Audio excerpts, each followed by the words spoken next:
Hi guys, my name is Colin Sebestyen.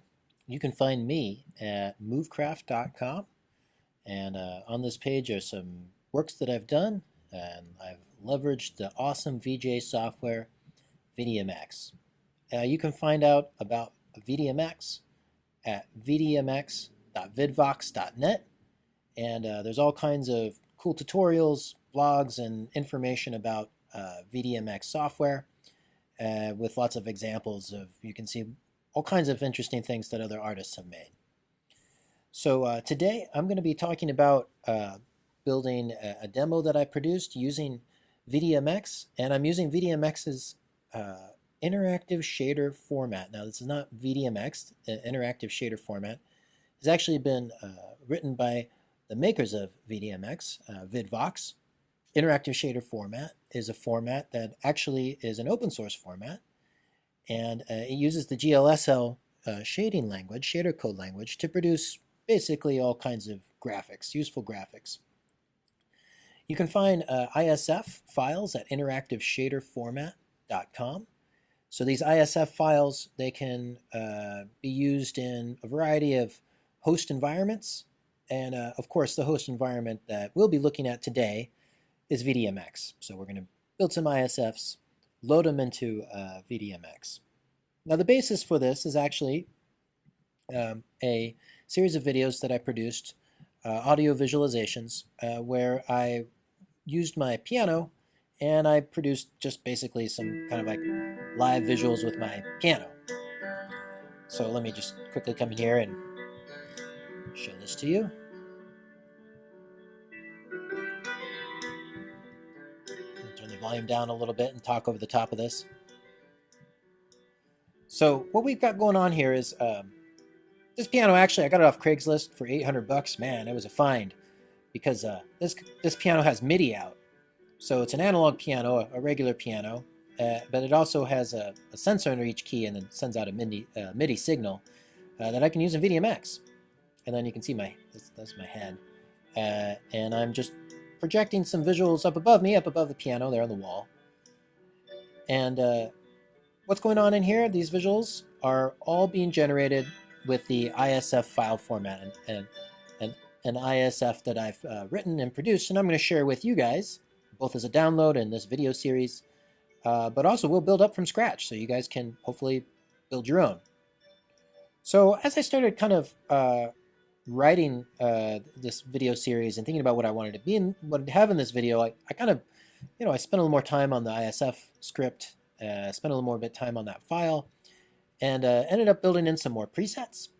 So here's an example, another demo that I did just for this series with some other different looks that this one ISF setup can do. So I added some shapes like rectangles instead of just circles.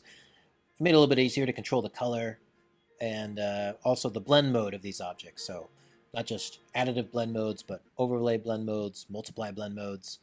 And then built some examples inside VDMX itself. So I'll make sure that this file is available for download, and this VDMX file and this ISF for you guys to take apart and play around with yourself at home. So actually all of these different demos, you can check them out also here on my Vimeo page. It's vimeo.com/movecraft if you want to check out, basically those demos and also use these files yourself. So we're almost done with the table setting here before we kind of like jump and dive into VDMX and ISF and start making our first ISF. Our first ISFs can be pretty simple. We're just going to make a color. But we can see right away there's something we have to do, right? We've got to make some shapes. We have to at least make some circles and some squares. So we'll talk about that.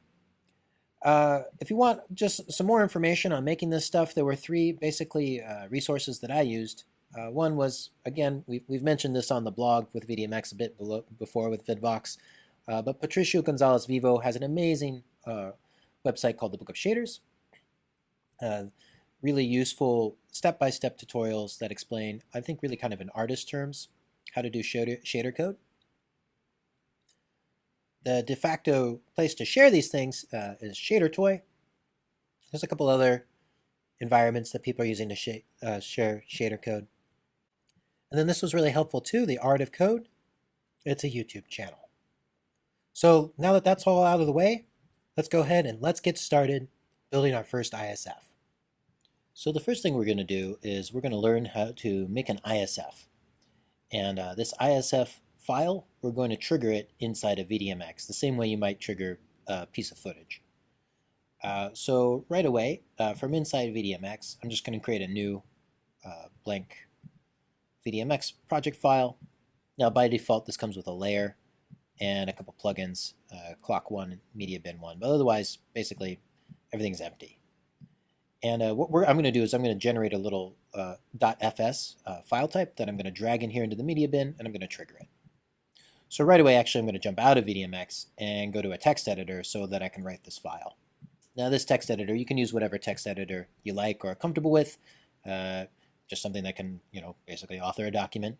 I'm using Sublime Text. So inside Sublime Text, I need to create a function.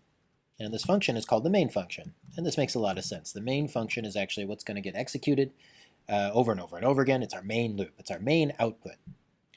Now, I've created an open parentheses and close parentheses and a little curly braces, open and close. And inside here, this is like where our main code is going to go. Now, if you've got some, goes here.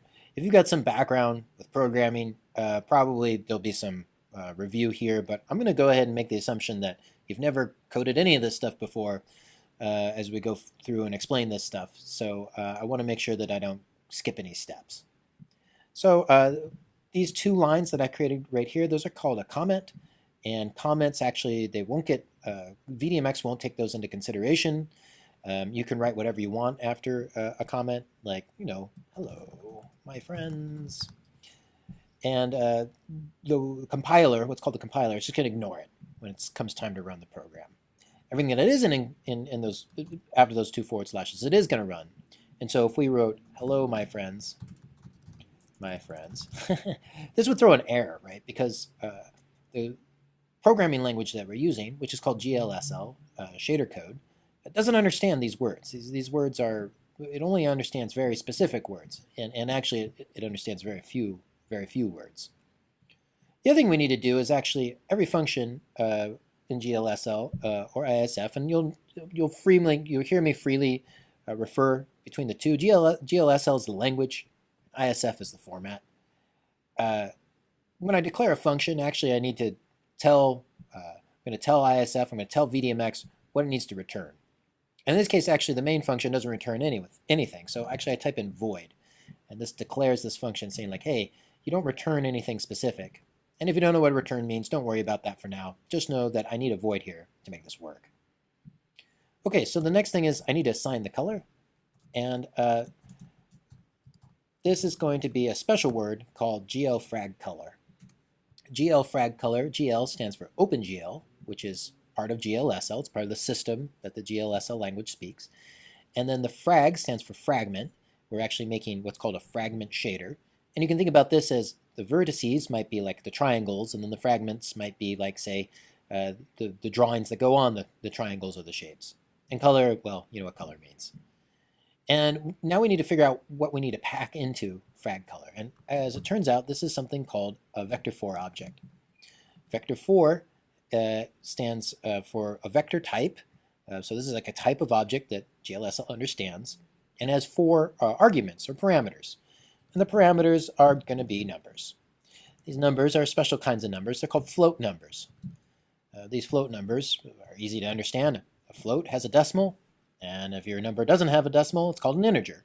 So as an example, an integer, to create a new integer, you type in int, and you declare your integer, something like that. To declare a new float, you go ahead and give it a decimal right like that. If you're used to JavaScript or other environments where you don't have to be strict about this, this can really mess you up, at least it does for me. A lot of times I actually forget to put on the decimal, and this will throw an error, so you got to be careful about it. Okay, so right now I've typed in 1.1.1.1, and I'm going to go ahead and actually change this to red. I'm going to make a red color generator. Notice I have commas between these arguments. So this is actually the first argument, and I'll put spaces in here to make this easier to see.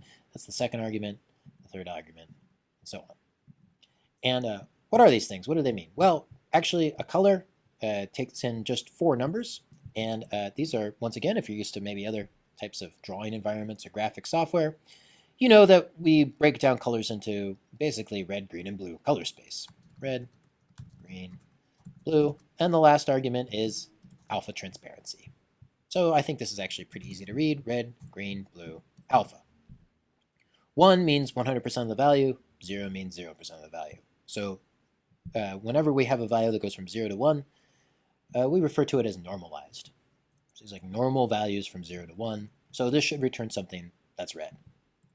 Actually, that's all we need. This is the only code. We're done coding.